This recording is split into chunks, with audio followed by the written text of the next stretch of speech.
Olá a todos, estou gravando essa aula para a gente tratar então do nosso primeiro assunto desse segundo bimestre, que é as sociedades da Grécia Antiga, né? Então, vamos aqui na nossa sala virtual, né? Aparece já aqui na nossa sala virtual o RED de 12 a 23/7, que é o RED então referente ao segundo bimestre, né? Sendo referente ao segundo bimestre, significa que nessas 2 semanas vocês vão ter que fazer duas atividades para compor a nota do segundo bimestre. Uma atividade vocês vão entregar até mais ou menos o dia 16, né? Vocês vão fazer durante essa semana, aí vai ter um prazo a mais na semana que vem também. E a outra vocês vão começar na semana que vem e entregar lá pelo dia 26, né? E aí com essas duas atividades, cada uma valendo...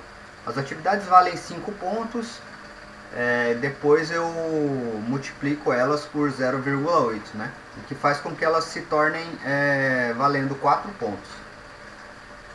E aí a gente tem 2 pontos de conceito que ficam amarrados à participação na webconferência de segunda-feira, que a gente já tem marcado.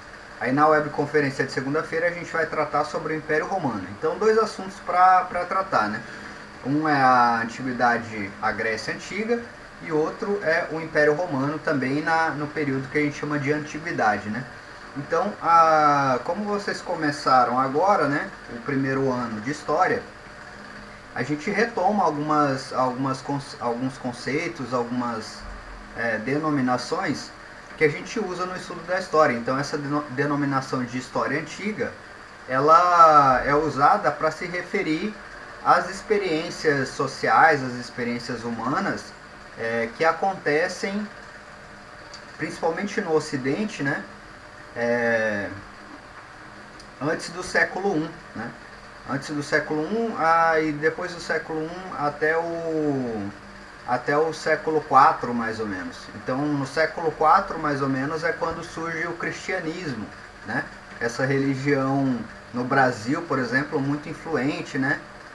Influente na história humana ao longo de muitos séculos, né? Ao longo de 2.100 anos aí, que é desde quando a gente está contando então o ano zero, o cristianismo tem sido uma religião influente. E foram os cristãos que iniciaram essa contagem do tempo no Ocidente, né? Essa definição do ano zero como o ano do nascimento de Cristo. E aí, por conta disso, isso influencia bastante essas denominações que a gente está fazendo. Então, quando o cristianismo surge enquanto uma religião estruturada no século IV, a gente diz que também acabou ali naquele momento, no século IV, depois de Cristo, acabou o período da Antiguidade, começou um outro período histórico que a gente chama de Idade Média, né? Bom, eu estou retomando então, de certa forma, os assuntos que a Ione já tratou. Então, o que vocês viram no primeiro bimestre? Vocês viram basicamente 2 assuntos. Vocês foram apresentados a ideia da história como uma disciplina, né? Então, a história como uma disciplina, ela tem como principal objetivo, qual é o objetivo da história? O que é aquilo, o que diferencia a história das outras disciplinas, por exemplo, a sociologia, a geografia, a matemática? A história é uma disciplina que vai pensar as sociedades no tempo, né? Como o tempo ele afeta a organização social, a vida humana, como ele transforma, como ele deixa de transformar, como ele mantém, né? Então todo o estudo da história está relacionado com a questão do tempo, né? E aí comumente a gente diz então, a história é estudo do passado, né? O passado já é uma qualidade que a gente tende a dar para o tempo, né? Então o tempo passado é aquele tempo que já não é o meu, né? Que é o tempo presente. E que também ainda não é o tempo que vai vir, né? Que é o tempo futuro.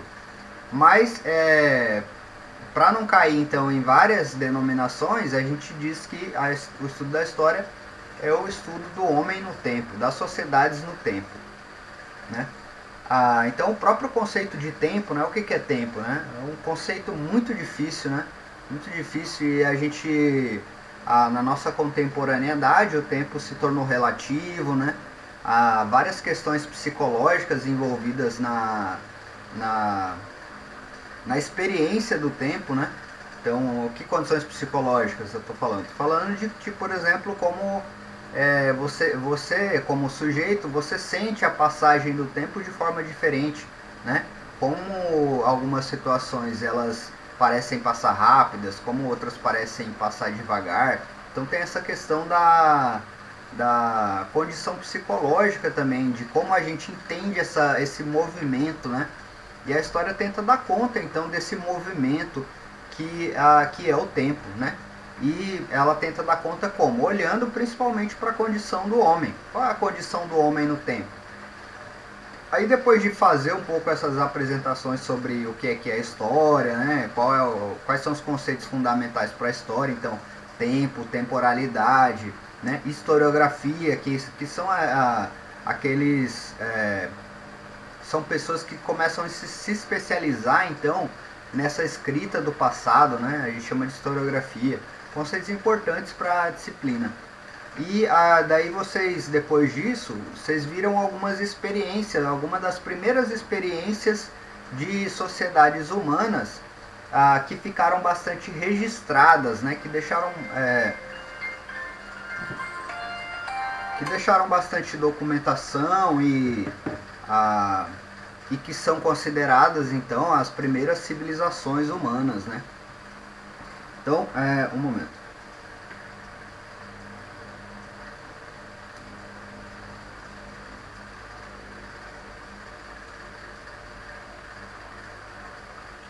Então vocês viram a sociedade dos fenícios, dos persas, né? Os egípcios lá, né? no Rio Nilo, né? Essas sociedades que surgiram nessa região que a gente chama de crescente fértil, né? São as primeiras grandes sociedades humanas, as primeiras sociedades humanas que fazem um uso massivo de agricultura, né? Que se reúnem em cidades, né? Que formam grandes construções em cidades, que adotam padronizações culturais, né? Formas religiosas que são passadas de geração para geração. E aí a gente diz que essas são as primeiras civilizações. Fenícios, persas, egípcios. E aí agora a gente vai falar de uma dessas sociedades também, que estão entre as primeiras, né? Que são as sociedades gregas, as sociedades da Grécia Antiga, né? E aí já adianto para vocês, as sociedades gregas elas são consideradas pelos ocidentais, né? Quem são os ocidentais? São a experiência humana europeia ali, né? Pensem nas nacionalidades europeias. França, Itália, Inglaterra, né? Essas sociedades ocidentais, elas tendem a considerar a Grécia o berço das suas civilizações. Um pouco por conta da influência da filosofia grega e dos escritores, né? Do pensamento mesmo que foi formulado, redigido e passado então dos gregos para essas outras sociedades. Então vamos lá para o nosso assunto, que é a Grécia Antiga.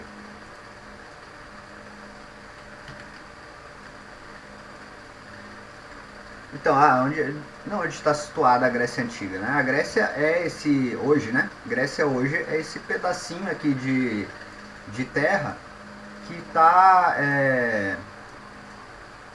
está situado bem no centro do mar Mediterrâneo, né? Então a gente tem a Itália aqui, nesse verde mais escuro, a gente tem as regiões da Grécia, né? Aí abaixo está a África, né? Vocês estudaram as sociedades da crescente fértil, Egito, Fenícia, os hebreus, né? Todas essas sociedades da crescente fértil, elas acontecem aqui, ó, entre o Mar Morto, né? E o Mar Mediterrâneo, aqui na ponta leste da África, aqui, né? No pedacinho da África. E é um ponto de encontro, então, esse pedacinho aqui leste da África é um ponto de encontro tanto dos homens hoje a gente já sabe que existiam várias espécies de homens, né? Então existia um homem sapiens, existia um homem neandertal, existia um homem forenses, né? Também chamado de homem dragão, e cada um dessas espécies de hominídeos, né? Que viveram então antes da formação dessas primeiras cidades, né?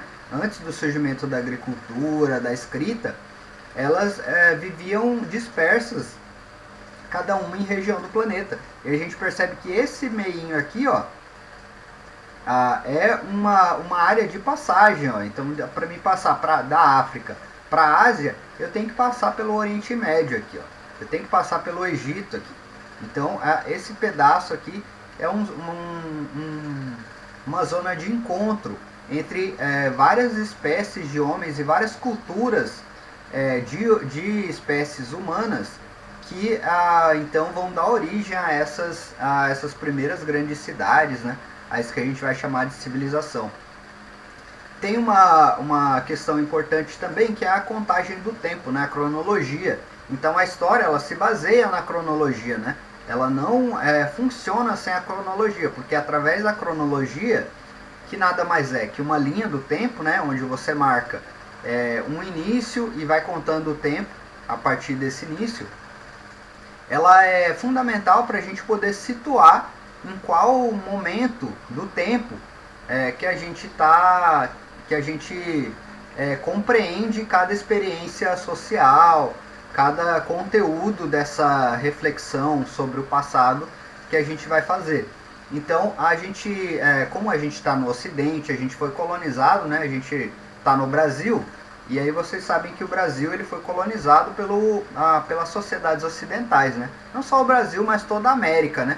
Então, os ingleses, os espanhóis, os portugueses, eles colonizaram a América, né? Colonizaram, e aí a gente em algum momento vai estudar isso especificamente, mas a gente fala português, que é uma língua latina, uma língua que vem da Europa, porque a gente foi colonizado. Então a gente usa essa marcação do tempo, que é a marcação dos cristãos, né, e dos ocidentais. Na marcação cristã ocidental, a gente coloca um início da contagem do tempo no ano zero, né? Então o ano zero seria o momento de nascimento de Cristo, né? Lá no Império Romano, né? Então lá no Império Romano teve uma experiência que foi a experiência de uma figura bíblica, né? Uma figura dos textos bíblicos, que é Jesus. E aí, a partir dessa experiência de Jesus, os cristãos definiram, aquele foi o ano zero. A partir dali, eles começaram a contar, então, os séculos, né? A gente está, então, no século 21 depois de Cristo, o que significa que passaram, então, 2100 anos desde a experiência do Império Romano. O período que a gente estuda, que é antes de Cristo, né? E que é também o período da antiguidade clássica, né? A gente chama essa antiguidade de clássica porque é a antiguidade mais marcante, né?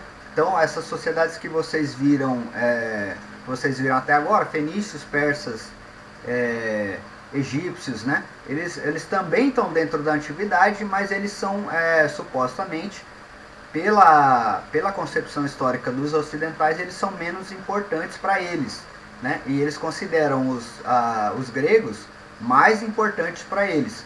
Então por isso eles chamam esse período da Grécia de antiguidade clássica. Quando é que essas sociedades gregas, então, elas nasceram, se desenvolveram, expandiram e acabaram? Elas fizeram todo esse processo mais ou menos entre o ano 2000 antes de Cristo até mais ou menos o ano 180 antes de Cristo. Então é uma experiência aí de mais ou menos 20 séculos, né? Então o que eu quero chamar a atenção, percebam, a gente desde o Império Romano, que foi o ano zero, a gente tem uma experiência histórica que dá ao todo 2100 anos, né? A gente está no século 21, então tem 2100 anos para trás até o momento em que onde foi marcado o zero, né? o zero da contagem. E toda essa história grega que a gente vai ver agora, ela tem praticamente tanto tempo quanto esses 2100 anos que a gente tem vivido aí desde o ano zero. Então percebam a diferença da quantidade de tempo, né, e das mudanças também. Então em 2100 anos, do ano zero até o século 21, quanta transformação aconteceu, né? Quanta transformação. A gente espera que vocês ao final do ano, então, tendo passado por essas informações a respeito das sociedades antigas, possam olhar para essa temporalidade e perceber quais as diferenças, né, entre aquele mundo lá do ano zero e o nosso mundo agora. Então muitas diferenças, obviamente. E aí, se você comparar todo esse período de tempo com o período de tempo só das experiências gregas, dá mais ou menos o mesmo tempo. Então, para as sociedades gregas se desenvolverem, crescerem, expandirem e depois morrerem, elas passaram por praticamente 2000 anos. 2000 anos. Então, tentem refletir sobre essa questão da quantidade de tempo, né? Demorou muito tempo para o homem desenvolver uma escrita, demorou muito tempo para o homem conseguir formar uma filosofia, por exemplo, né? Então abandonar a ideia de que a história, o mundo natural, ele é regido por deuses, né? Isso demorou muito tempo para formular uma espécie de racionalidade, onde você começa a olhar para você mesmo enquanto ser humano, o homem olhando para ele mesmo, enquanto um ser que pode transformar o meio, que pode fazer as coisas, que pode fazer a história, que pode fazer o seu próprio tempo, né? Demorou muito tempo para fazer isso.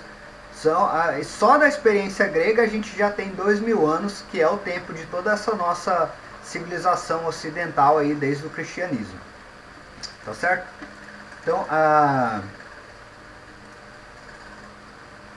Grécia Antiga é basicamente isso aqui, ó. A Grécia Antiga é esse território que fica ali no mar Mediterrâneo, né? Então o mar Mediterrâneo é um mar fundamental porque ele separa a Europa da África, né? E aí no mar Mediterrâneo existia uma série de penínsulas, né? Não sei se vocês já ouviram esse termo de geografia, mas península é quase uma ilha, né? É um território que tem pelo menos 3 lados dele estão cercados pelo mar. E ele tem só uma ponta que é ligada à terra, ao continente, né? Então é uma série de penínsulas ali no mar Mediterrâneo que a gente vai dar o nome de Grécia, né? Que hoje também tem o nome de Grécia e que naquela época formaram algumas sociedades com cultura comum, né? Com uma língua comum, com uma religiosidade comum e que a gente vai chamar de Grécia, então. Então vocês têm algumas cidades conhecidas aqui, como Troia, né? Esparta, Atenas. Tem essa ilha de Creta aqui que é importante também. Eu vou falar dela. Então a gente divide a história da Grécia Antiga em quatro períodos, né? Então para entender esses períodos é bom a gente saber quem foi o Homero, né? Então a gente na Grécia Antiga as histórias do passado, né? As histórias sobre como os gregos, como as cidades gregas se desenvolveram e chegaram a ser o que elas são, eram contadas de forma oral, de boca a boca, assim, né? Por poetas. Os poetas cantavam as histórias dos heróis do passado e tudo mais. E aí o Homero, supostamente era mais de um autor, isso é comum para toda a literatura da antiguidade, né? Geralmente essas histórias então elas são inventadas por uma série de pessoas e tem um sujeito desses que vai lá e reúne essas histórias todas e bota o nome dele, Homero. E aí a gente que vai ler depois isso, então entende que essa é a obra do Homero, mas o Homero não escreveu tudo aquilo, ele transcreveu, né, histórias que ele ouviu de várias outras pessoas, né? de textos que também já estavam escritos de outros autores e ele coloca o nome dele. A Bíblia é um livro que é escrito assim também. São vários autores, né? E aí isso se reúne. Então, quando você pensa lá nos livros da Bíblia, né? O livro de Paulo. Então, foi Paulo que escreveu tudo. Não, aquilo Paulo é o cara que reuniu, né? Uma série de histórias e que botou o nome dele. Mas essas histórias têm outros autores também. Então, o Homero ele escreveu livros importantes como a Ilíada e a Odisseia. Vocês já devem ter assistido o filme da Odisseia, né? Onde o personagem ele viaja pelo mar e ele encontra uma série de bestas lá que ele mata, né? Odisseia virou inclusive sinônimo disso, né? De uma viagem, de uma aventura, Odisseia, por causa do Odisseu, né? Que é o personagem do livro. E tem também a Ilíada, né? Que é a história a história de Troia, né? Da guerra entre gregos e troianos, né? Aqui tem lá o Aquiles, né? E outros personagens. E aí a gente considera que a partir do momento que tem essas obras do Homero, e o Homero vai contar nessas obras também como que as cidades, estados, né, gregas, elas se formaram. A gente usa o Homero para marcar dois períodos. Então tem o período pré-homérico, que é o período que o Homero não trata nas obras dele, né, que é o período onde a principal região influenciadora da Grécia é essa ilha aqui de Creta, né? É o que a gente chama de Império Micênico, né? Então, na ilha de Creta você tinha um grande império aqui, bastante rico em cultura, em arquitetura, em pintura, né? E e quando você faz pesquisa arqueológica, você percebe que todas essas regiões aqui, ó, em vermelho, elas você encontra materiais que são produzidos em Creta, e a gente então chama isso de o Império Micênico, né? É a primeira experiência de sociedade organizada que existia ali na Grécia. Está aqui um templo que você encontra lá em Creta. Então é uma pintura muito rica em cores, né? Esse período micênico ele vai mais ou menos de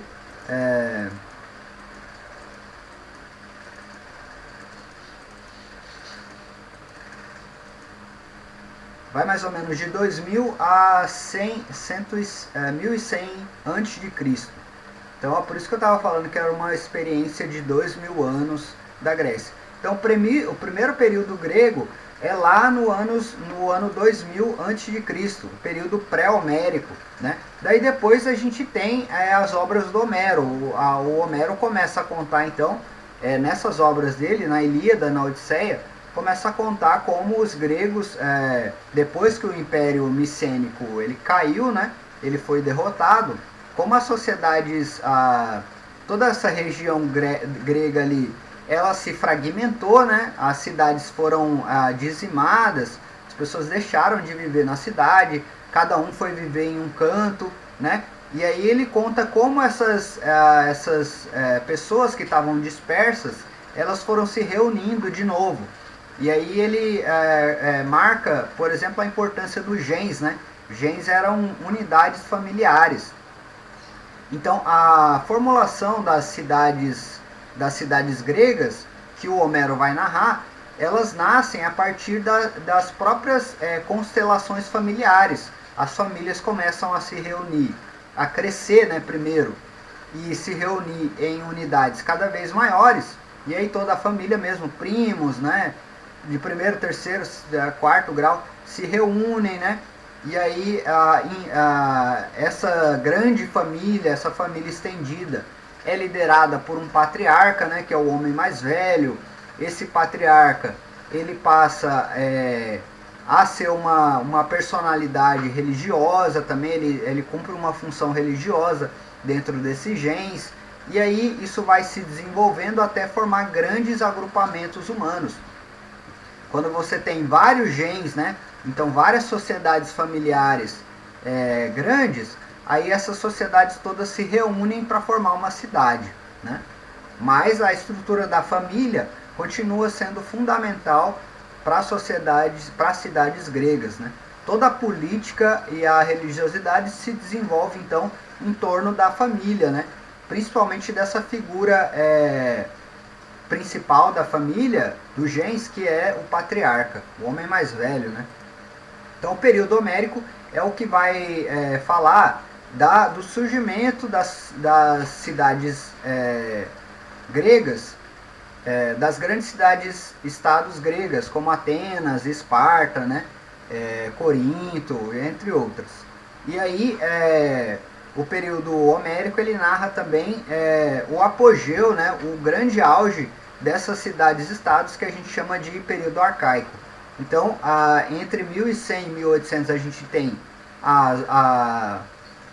as descrições do Homero, né, sobre como as cidades-estados gregas se formaram.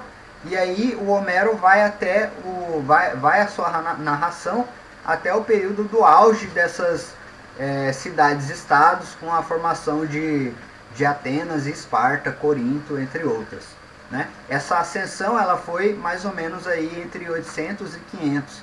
Então tem um período de 200 anos aí de grande expansão das cidades-estados gregas, né? É quando essas cidades-estados gregas elas formam também unidades maiores, né?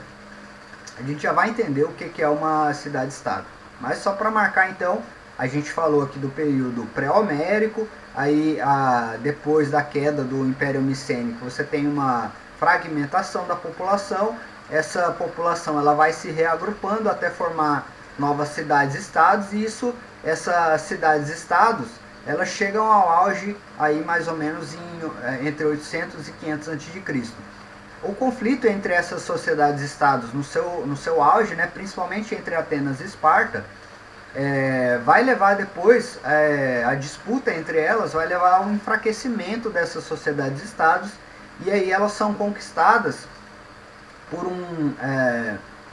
por uma população que está vindo do norte, que são os macedônicos, né? Representadas então por uma figura também bastante conhecida, que é o Alexandre o Grande. Então, mais ou menos em 338, os macedônicos eles conquistam todas as cidades-estados gregas, né? Eles tomam o domínio ali de toda a região da Grécia, e com o seu grande exército eles conseguem expulsar também os persas. A gente vai ver num mapinha ali, e a gente vai ver que os persas eles estavam constantemente querendo dominar a Grécia. E aí os macedônicos eles dominam os gregos e também conseguem afastar os persas da região do Oriente Médio ali, da Europa. E aí forma esse Império Macedônico, que vai ser o último período da Grécia Antiga, que a gente chama de período helênico. É o momento onde a cultura grega ela vai ser bastante disseminada, então, desde da Itália, lá da Europa, do norte da Itália, até o Oriente Médio, né? Quase chegando lá na Pérsia, né? E aí essa disseminação da cultura grega é o que a gente chama de período helênico.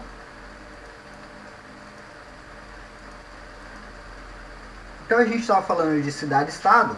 Esse modelo de cidade-estado ele é bastante comum em toda a antiguidade, né? O que é algo interessante também, a gente perceber como na temporalidade, nos períodos de tempo, as sociedades humanas elas desenvolvem sistemas de organização que são bastante parecidos e que têm uma durabilidade, assim, os sistemas de organização eles não são criados então ao bel prazer assim das sociedades humanas. Qual é o tipo de governo que a gente vai ter? E cada um cria o seu. Não é bem assim. Tipo assim, como a gente tem hoje na nossa sociedade. Se você olhar para a nossa sociedade, onde a gente está localizado agora, o Brasil, né? A gente tem uma forma de organização sociopolítica, né? Então a gente tem um sistema político, a gente tem um sistema de governo, a gente tem um sistema de justiça, um sistema de segurança. E aí você olha para outros lugares do mundo e você percebe várias semelhanças. Né? Da onde vêm essas semelhanças? A temporalidade é fundamental para você perceber essas semelhanças. Essas semelhanças são temporais, né? Então, cada período da história humana ele é marcado por uma determinada forma de organização sociopolítica. Então, se a gente tem em todo o mundo hoje muitas nacionalidades, se a gente tem sistemas de justiça e política parecido, lá na antiguidade o sistema social e político mais disseminado eram as cidades-estados. Então cada cidade ela se constituía como uma unidade política, né? E isso é o que a gente chama de cidade-estado. Então a região da Fenícia era constituída por várias cidades-estados. Cada cidade-estado tinha então o seu governo, tinha as suas leis, tinha a sua religiosidade, embora, né, nas regiões, essas regiões, elas partilhavam algumas semelhanças culturais. Então a região da Mesopotâmia, por exemplo, tem várias cidades-estados que compõem a região da Mesopotâmia. Só que cada cidade-estado ali dentro da Mesopotâmia tem o seu sistema político, né? A sua divindade principal. Embora todas as cidades-estados da região da Mesopotâmia, elas partilhem uma mesma religiosidade, mas cada cidade-estado tem a sua divindade principal. Então, esse é o sistema de cidade-estado, é o sistema que funciona na Grécia Antiga, né? Algumas cidades-estados que são bastante conhecidas e lembradas. Então, Atenas, Corinto, Esparta, né? E aí lembrando que essas cidades-estados, elas existiram, então, no período que a gente chama de período homérico e período arcaico, né? O período homérico mostra a formação dessas sociedades-estados e o período arcaico é o momento de apogeu, né, dessas cidades-estados. Como é uma cidade-estado? É basicamente um grande cerco, né? E aí próximo a algum morro, e aí no topo do morro você tem a área pública da cidade-estado. O que é a área pública? É aquela área que é comum a todos os cidadãos, né? É onde vão ficar todas as instituições que servem para o funcionamento da política da sociedade-estado. Então é lá no topo do morro que fica a Acrópole, por exemplo, que é o lugar onde a gente vai ter um espaço para as tomadas de decisões, para as assembleias, né? Por exemplo, em Atenas, onde funciona uma democracia, lá na Acrópole fica também a assembleia, né? A Ágora, que é um espaço das leis, né? Para decidir sobre as leis. Aí você tem também todas as estruturas religiosas, né? Os templos, o lugar de guardar os tesouros que são que chegam como presente, né, para as divindades. Então todo esse espaço ali público, né, que compõe a cidade-estado. Aí logo abaixo você tem as casas, né? As casas são cercadas por uma muralha, né? A gente está falando de um momento histórico onde a tentativa de anexação, de ocupação por outros impérios, por outras populações, a disputa mesmo pelos territórios das cidades eram constantes, né? Então o muro aqui ele é principalmente ele cumpre uma função militar, né? Algo que vai ser bastante marcante na Idade Média. Na Idade Média todas as cidades elas vão seguir esse modelo arquitetônico, que as pessoas da cidade elas moram para dentro do muro e os campos eles ficam aqui para fora, vão para fora, né, do muro, porque para fazer o muro pegar os campos aí ficaria muito grande, né, e aí fica difícil também de proteger. Então ela é fechadinha ali e tal, e aí quando tem alguma invasão as pessoas ficam todas lá dentro e aí estão protegidas por esse muro, né. Ainda não existe granada, não existe bomba, esse tipo de coisa que possa destruir um muro facilmente assim. Tem o problema de transporte, não tem tanque de guerra, não tem nada disso. Esses campos aqui, eles são trabalhados, né? Quem é a mão de obra que trabalha esses campos agrícolas? É mão de obra escrava. De onde vem essa mão de obra escrava? Ela vem principalmente da conquista, né? Então, quando uma cidade-estado ela entra em guerra com outra, ela tem o direito de capturar os perdedores da guerra como escravos, né? Então, toda a sociedade, toda a política, toda a estrutura social e econômica das cidades-estados gregas, elas funcionam à base de mão de obra escrava. Então, quando a gente fala que é uma democracia, quem são os cidadãos dessa democracia? São os donos dessas terras, né? Então, é um dono de terra, né? Um cara ele tem uma grande porção de terra e ele tem um número lá X de escravos que trabalham para ele nessas terras. Trabalham em troco de nada, trabalho escravo, por isso. Tem uma região aqui dentro também, ó, que é destinada a esportes, né? Então, era comum nessas cidades-estados que elas praticassem competições entre elas em alguns esportes e alguns esportes do período, né? E aí você tem ali nesse espaço público também uma região onde esses esportes acontecem, onde as pessoas vão lá para participar desses esportes, né? É uma cultura que a gente tem ainda parecida com a de hoje, né? Tirando a parte econômica, né? Aqui você não tem que pagar nada para entrar para ver os esportes, como é na nossa sociedade. Então, percebam, tem a semelhança, mas também tem a diferença. O estudo da história é tentar fazer isso, perceber as semelhanças e as diferenças que o tempo causa, né? Na nossa cultura, na nossa organização social, na nossa vida política. Uma coisa importante também aqui é o porto. Ó. Percebam que o porto da cidade ele está cercado pelas muralhas, né? Porque se você tem uma invasão então que chega por terra, alguém tentando conquistar essa cidade-estado, todos os campos aqui que são responsáveis então por garantir a alimentação dessa cidade-estado, eles ficam sob cerco, né? Eles ficam tomados pelo exército inimigo. E aí uma saída então é você conseguir trazer alimentos pela água, né? Pela água, se a pessoa chegou por terra, então você vai lá, traz os mantimentos pela água e aí você pode ficar cercado ali dentro da cidade por muitos meses. Isso era comum também. As guerras aconteciam, como tinha esse sistema de fortificação, as guerras poderiam durar meses. Não? Então o exército ficava ali em volta da cidade durante 2, 3 meses, esperando os caras saírem ou a cidade morrer de fome, né? Para eles conseguirem então pular os muros e invadir.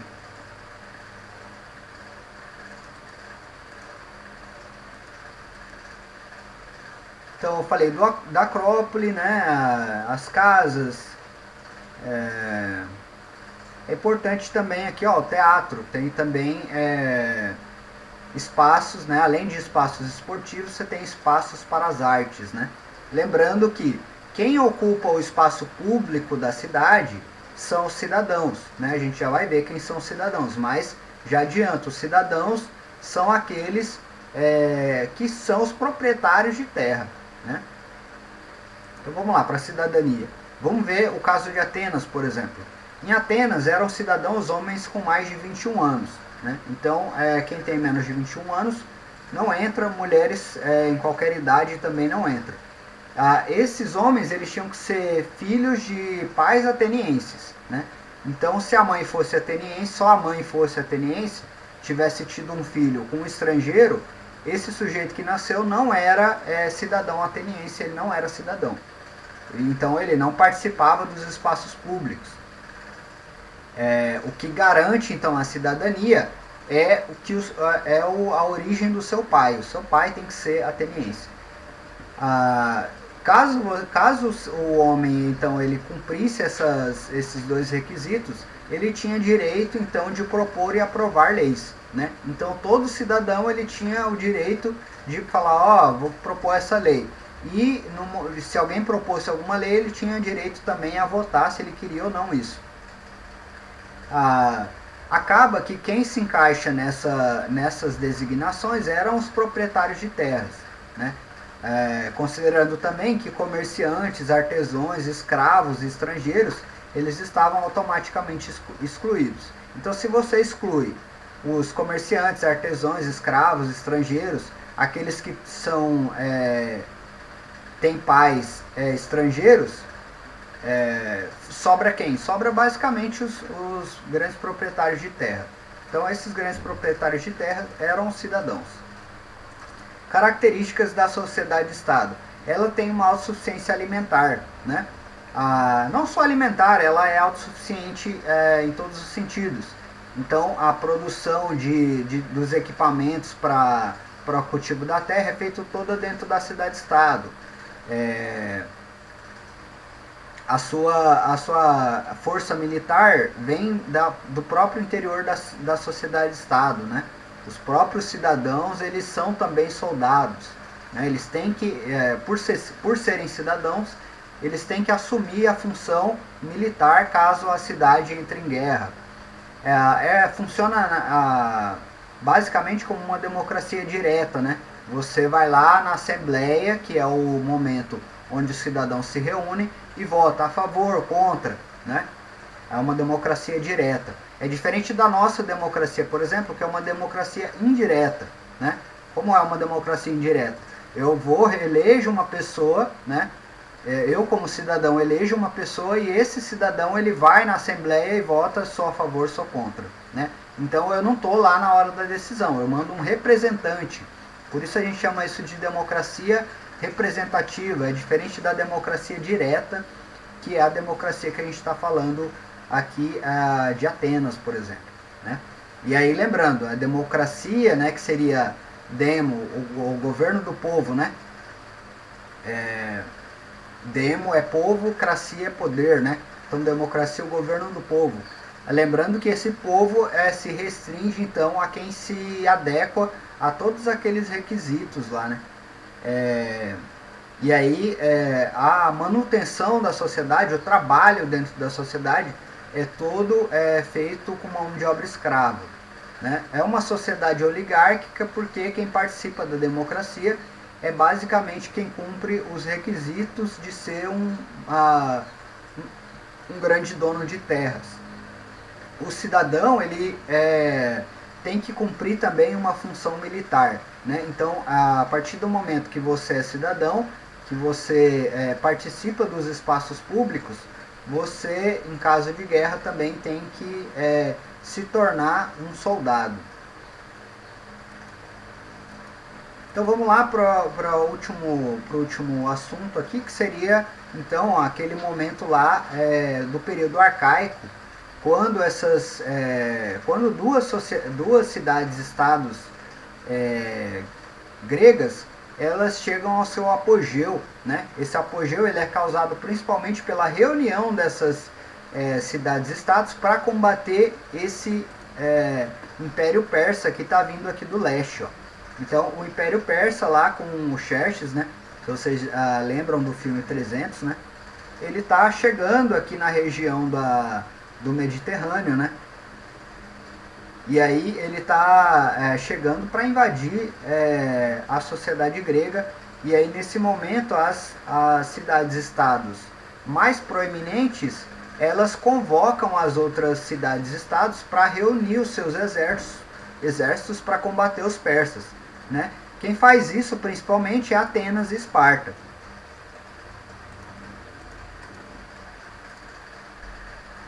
Então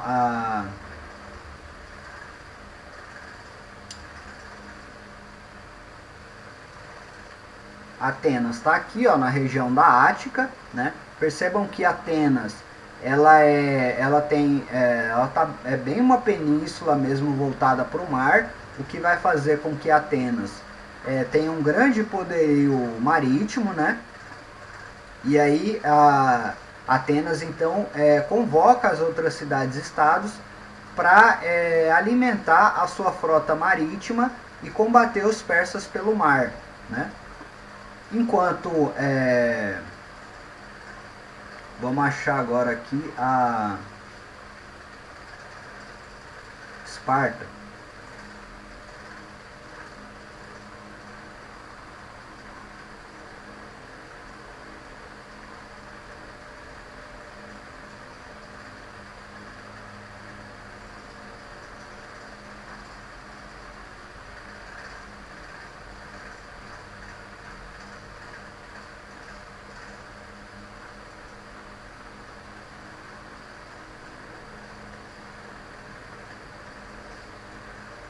Não está aparecendo Esparta aqui. Vamos voltar. Acho que ele aqui tem. A Esparta está um pouco abaixo aqui, na região do Peloponeso, então.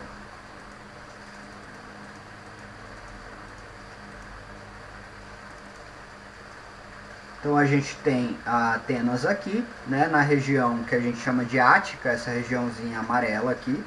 E a gente tem Esparta aqui abaixo, aqui, ó, na Lacônia, né? Essa região que é chamada também de Peloponeso. Então os persas, eles estão vindo por terra, né, principalmente. Então eles vão atravessar esse estreito aqui, ó, e vão tentar chegar até as cidades-estados mais fortes, que são Atenas e Esparta. E aí aquelas batalhas do 300 acontecem aqui mais ou menos nessa região de Tessália aqui, ó. É mais ou menos aqui que se passa aquelas batalhas lá do filme. Como funciona essa reunião de várias cidades-estados sobre a liderança de Esparta ou de Atenas? Funciona através da formação de ligas, né? Então Atenas forma uma liga chamada a Liga de Delos, né? A Delos é uma região aqui também, ó, da Ática, né? Então a Liga de Delos, ela reúne várias cidades-estados amigas de Atenas, e essas cidades-estados amigas, elas pagam um tributo, né, para Atenas converter esse tributo em força militar e combater os persas. E os espartanos fazem a mesma coisa na chamada Liga do Peloponeso, né? Reúnem várias cidades-estados próximas que pagam tributos, tanto com exército, recursos alimentares ou mão de obra escrava, e os espartanos então convertem esses recursos em exército para combater o Império Persa. A reunião dos gregos nessas ligas, na Liga do Peloponeso e na Liga de Delos, consegue então barrar o avanço do Império Persa, né? Consegue proteger a região da Grécia do Império Persa, só que na sequência, assim que eles barram e travam o avanço do Império Persa, elas também entram em guerra, né? Começa uma disputa bélica mesmo, uma guerra entre a Liga de Delos e a Liga do Peloponeso. E aí essa disputa vai ser a principal, uma das causas principais da queda dessas cidades-estados, principalmente Atenas e Esparta. Então aqui as informações que eu dei, né? Então a Liga de Delos, a Liga de Esparta, diferenças, né, entre Esparta e Atenas. Atenas é uma oligarquia agrícola, né? A democracia é formada por grandes produtores de terra, enquanto Esparta é uma oligarquia militar. Em Esparta, então, não funciona esse sistema de democracia direta. Funciona através de conselho, né? Então você tem um conselho militar, principalmente, e um conselho de anciões, e esses conselhos, eles tomam as decisões a respeito da política de Esparta, né? Em Atenas, o cidadão ele recebe uma educação civil, né?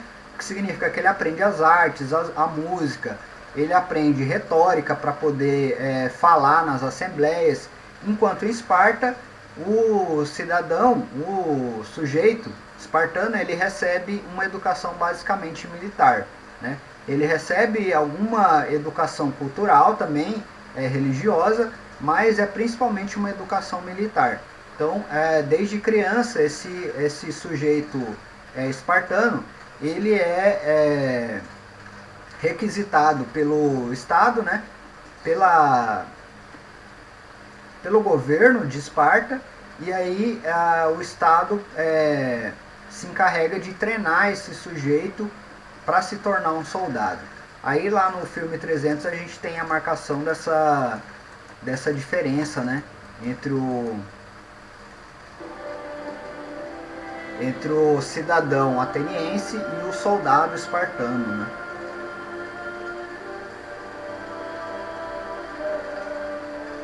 Nós marchamos por nossas terras, por nossas famílias, pela nossa liberdade. Nós marchamos. Dáticos e agradável surpresa. Essa manhã está cheia de surpresas, senhoritas. Não deve ser mais de você. Essa é a surpresa. Silêncio! Ouvimos que Esparta está na porta da guerra. Estávamos ansiosos para ouvir reforços. Se é sangue o que procura, pode juntar-se a nós. Trouxe apenas esse punhado de soldados para ir contra Xerxes. Eu estava errado em esperar de Esparta o compromisso de colar com o nosso lugar. E não é isso. Você, qual sua profissão? Ceramista, senhor. E você, Arcade, qual é sua profissão? Escultor, senhor. Escultor. E você? Sou ferreiro, senhor.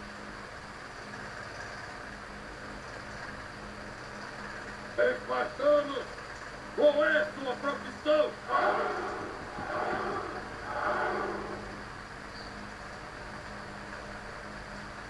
Percebe, minha mãe? Eu trouxe mais soldados do que você. Então aí a gente tem a marcação dessa diferença, né? Então, por conta desse conflito entre Esparta e Atenas, um conflito que vai durar bastante tempo, né? Tem que lembrar também que esses soldados das cidades-estados, seja de Esparta ou de Atenas, eles não podiam ficar integralmente em batalha, né? Eles tinham que retornar para suas cidades por dois motivos. Em Atenas e Esparta, porque você tinha um grande número de escravos, né? E se os homens, então, em idade militar, eles estavam todos fora da cidade-estado, você tinha um grande perigo de rebelião, né? Isso vai ser importante para a gente ver, por exemplo, no Império Romano, quando a necessidade de deslocar os exércitos para fora da cidade, para combater fora da cidade, levava os escravos a se rebelarem dentro da cidade, considerando que não tinha mais força militar para segurá-los, né? E em segundo motivo também porque esses homens eles têm que cuidar da questão da produção agrícola, né? Não cuidar manualmente, porque quem fazia o trabalho eram os escravos, mas administrar, né? Botar os escravos para trabalhar nesse sentido. E aí, por conta desse conflito, então, entre Esparta e Atenas, né? E um conflito que vai durar, então, alguns anos, várias investidas de uma contra a outra, né? E a permanência da ameaça do Império Persa, né? Vindo do leste, essas cidades-estados elas vão enfraquecer. E aí vai ter esse outro império aqui, que é pequeno, ó, da Macedônia, que vai acabar invadindo essas cidades-estados e tomando o poder nelas, né? Então, governada por Felipe II e depois pelo filho, né, que é o Alexandre, chamado Alexandre o Grande, a Macedônia ela vai promover uma grande excursão militar que vai conseguir então ocupar toda essa parte grega do Mediterrâneo e vai invadir o Oriente Médio. Então, ó, vai dominar o Egito, vai dominar essa área aqui que vocês estudaram da Fenícia, né? Mesopotâmia ocupada, Babilônia ocupada, vai chegar perto da Índia lá, ó, perto do centro do Império Persa, né? Então o Império Persa enfraquece e os macedônicos eles vão entrando nesse vácuo aí do Império Persa. Logo depois que o Alexandre ele morre, todo esse império ele se fragmenta rapidamente, né? Então isso também é comum na antiguidade. Se forma um grande império, mas tão rápido quando se forma, ele se fragmenta também assim que o líder da campanha militar ele morre ou ele perde a capacidade militar. Aí enfraquece, mas o que é importante na construção desse império é que todo esse território, então, ele vai ser disseminado com a cultura grega, né? Os macedônicos, eles estão vindo ali da região da Grécia, eles incorporavam vários aspectos da cultura grega e eles expandiram esses aspectos da cultura grega para outras regiões, né? E essa expansão da cultura grega para outras regiões é o que a gente chama de período helênico, e aí a gente fecha o quarto período da história da Grécia Antiga, ok? Então, na aula que vem, então, que é a nossa webconferência, eu vou falar sobre o Império Romano. Eu vou deixar um vídeo também, logo mais, explicando a atividade que vocês vão fazer para valer nota para essa semana, tá certo? É isso, obrigado, até mais.